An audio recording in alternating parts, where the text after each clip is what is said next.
everybody. I'm super excited right now because the time has come. I'd like to officially introduce you all to my new baby. Welcome to the I Lost My podcast, also known as the ILM podcast. If this is your first time hearing or seeing me, my name is Mechi. I am the author of I Lost My Mom, Now What? Memoir of a Motherless Daughter. And in the book, I pretty much get candid about my experience with grief, my experience and my journey with grief and losing my mother to breast cancer. I pretty much give you the good, the bad, encouragement, everything regarding to grief on my grieving journey. So this podcast will be no different. You're going to get the same just from other people's perspective. Now, I'm super big on letting my loved one, or my mother in my case, live through me. If you never met me before, you're going to know my mother because of how I carry myself, how I talk, just everything that is me, that's how you're going to meet my mother. This podcast, you're going to learn a lot about a lot of loved ones who, a lot of beautiful people who once walked this earth who are no longer here. And you're going to see how their loved ones cope with grief as well. This is not a podcast about perfect coping skills or the proper way to grieve, because grief is different for everyone. So you're going to get the raw, the good, the bad, encouragement, and so many other things regarding grief from so many beautiful people who I'm thankful to agree to do this podcast. So for this first episode, I don't want to do anything scripted, so of course I can't ask my own self questions. So I have my husband,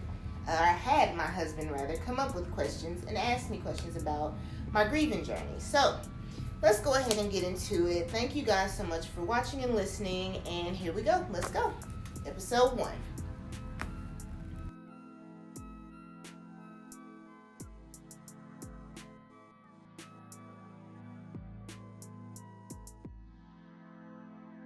All right, so how are you today? I'm good. I can't complain. Welcome. First and foremost, before we get started, I want to give a big shout out, big hats out to you for starting this beautiful podcast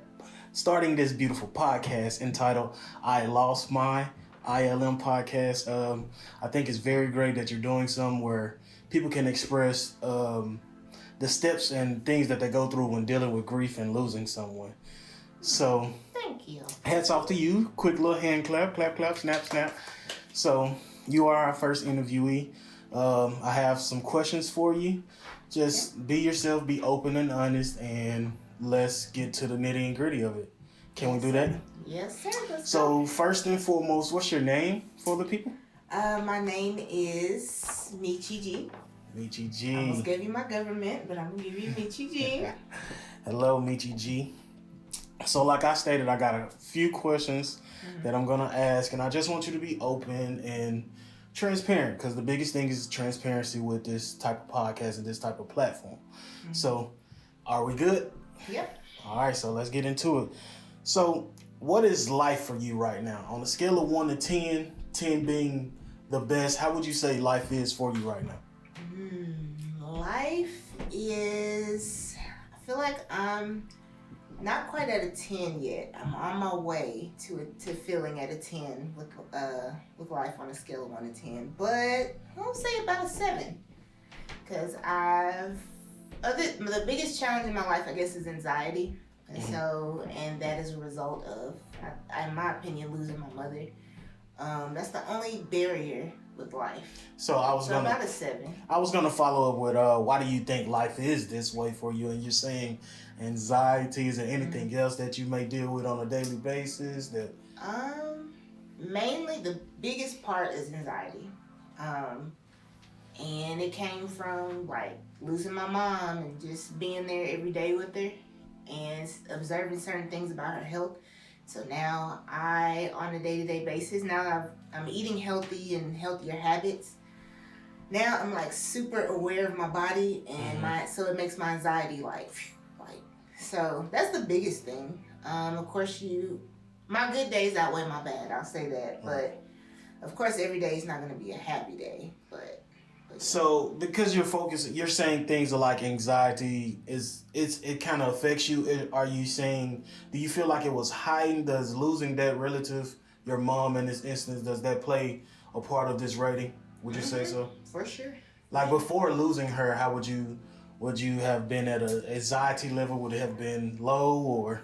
I try to think about that all the time. Like, before I knew what anxiety was, did I deal with anxiety? I don't think I did because I wasn't aware of certain things like health and certain dangers of the world and certain possibilities of life. I wasn't aware. So I started observing anxiety once she died. Like, I don't think I did before. Wow. So, just to reiterate, who was that person for you, and how did she pass away? Yes, so that was my mother, my mommy.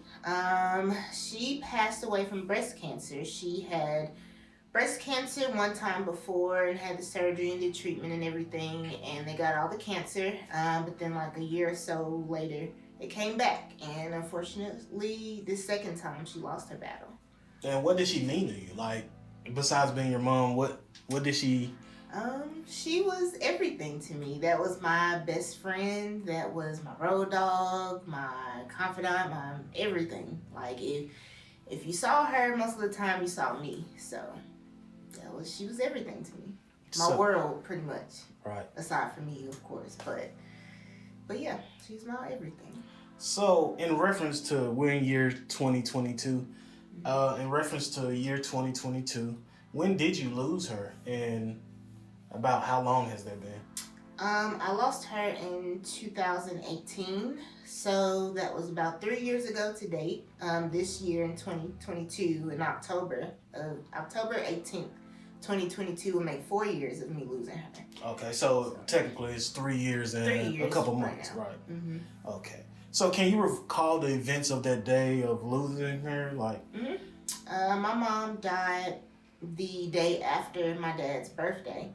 The day before, it's a long story of how we got to the day of events, but the day before, she had been super sick, and the day before she passed, she was just in good health. She was happy. She was like her old self. Like, she had trouble walking and different things, but she was just her old self and in good spirits. And then she unfortunately passed that next morning, like super early in the morning. Yeah. So I know personally you were there. Can you just give us a run through of the events of how it all transpired? Like, yeah. So, like I said, we were celebrating my dad's birthday the night before. And so, on a day-to-day basis, ever since she got sick, I thankfully worked from home. So, I was over there from 4 a.m. to 9 on a normal day. Since it was my dad's birthday, it was the same thing. I was over there that morning before, on my dad's birthday. And partied and whatnot till about 9. I went home to try and get ready to be back over there so I could take care of my mom like I always did every day. And my dad just called me at like 2 or 3 in the morning and was like, something's wrong with your mom. Like, please get over here. So I did. I rushed over there. I thought my dad was like exaggerating. I was like, Mom's gonna be okay, because that's my mom. I've never known her to just be not okay. So and I know my dad to over worrying, I guess is the word, maybe not. So I didn't take it necessarily serious, but I did take it serious. I got over there as quick as I could. I prayed the whole ride there. And once I got there, she was just, having an anxiety attack. What I know now is an anxiety attack. And then she unfortunately passed in my arms while I was trying to calm her down. And, technically, you got her to the hospital, right? Yeah. So when she passed out, so a little bit before that, when I got there, we were asking, like, do you want to call 911? Do you want to go to the doctor? And she was like, no, I'm fine. No need you to call 911, nothing. So we didn't. We were trying other solutions, and eventually she just gave me a look, and I was like, once she passed out, I was like, oh, let's call 911. 911 got there as soon as they could, and we got to the hospital. They tried to, basically, long story short, once they got to the hospital, her heart kept stopping. She had a pulse, but, they just couldn't get her heart to stop stopping, so she passed. What do you remember feeling like? How was your emotions after, what do you remember feeling? I felt like during, at the moment, I guess at the hospital when it was just like, okay, this is it, and it was a realization of, a precious life is now. I don't think it really hit me, honestly, when I got to the hospital. I think a part of me took on the role of mom. She was the one that stepped up and just was strong, appeared to be strong anyway. So I felt like I didn't really take it in for what it was. It happened so fast, and I just kind of numbed myself. I didn't think I'm finna lose my mom. I thought you gotta be strong for your dad who was losing, and your sister and your brother. Everybody just seems to be confused, so you gotta be that voice of everything's gonna be okay, everything's gonna be fine. So as I will say, but after losing her, how long did it take for you to process the fact that she was gone? I don't know if I processed officially.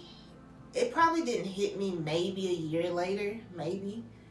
Just because my whole life I talked to her every single day of my life. I maybe went my whole life maybe 1 or 2 times not talking to her just because of schoolwork or something, being busy. But for the most part, I always talked to her and saw her. And so once she passed, I think I just was kind of numbing myself.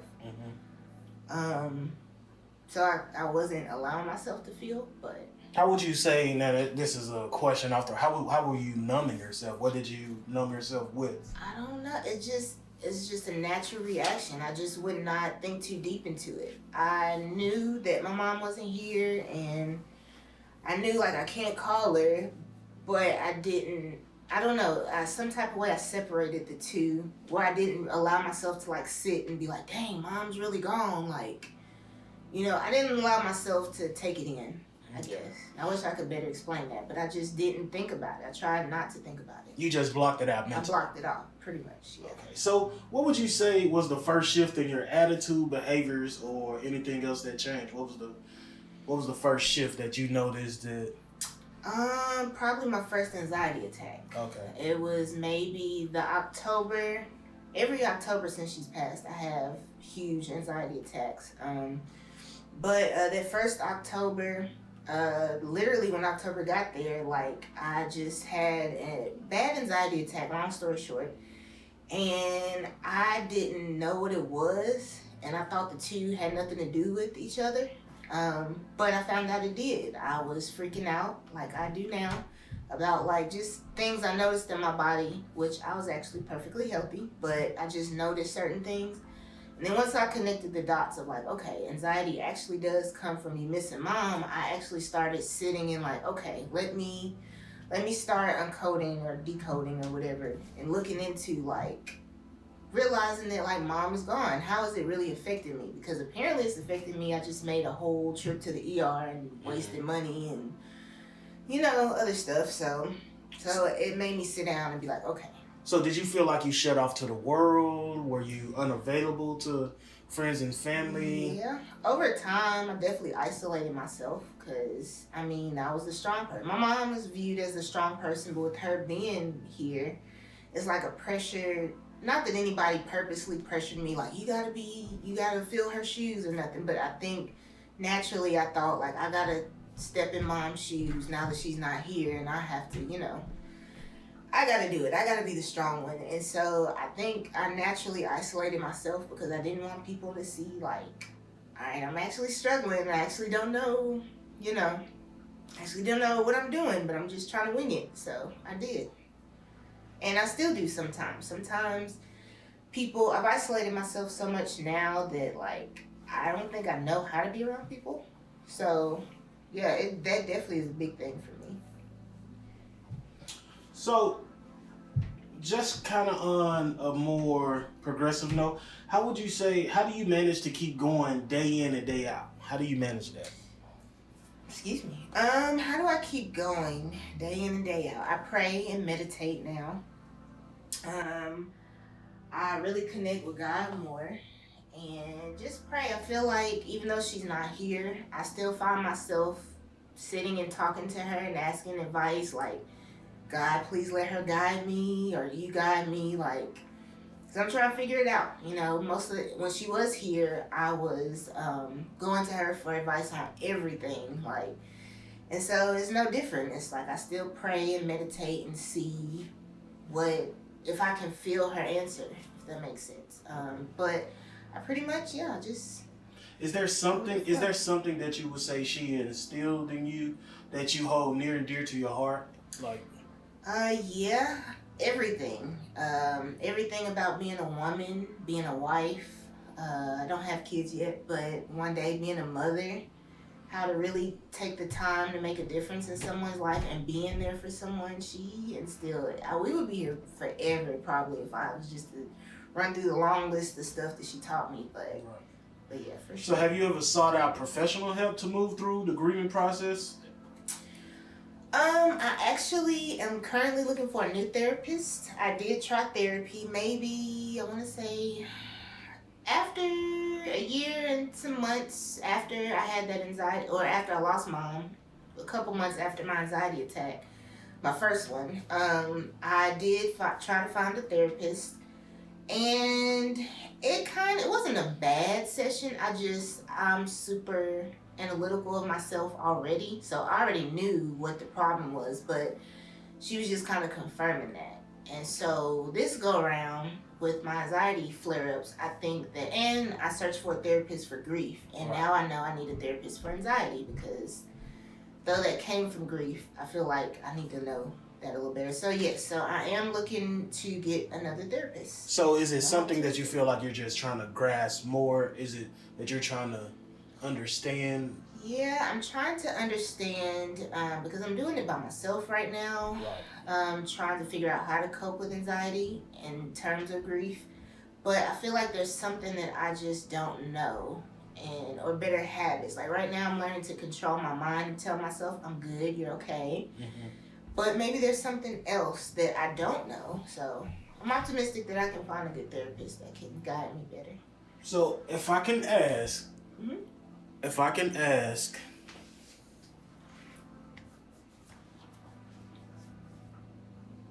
sorry about that. If I can ask, I know it took a second, but if I can ask, are there any regrets that you live with surrounding the loss of your loved one? And can you provide a couple, if so, or any? I regret, one of my biggest regrets, it always hits me randomly now.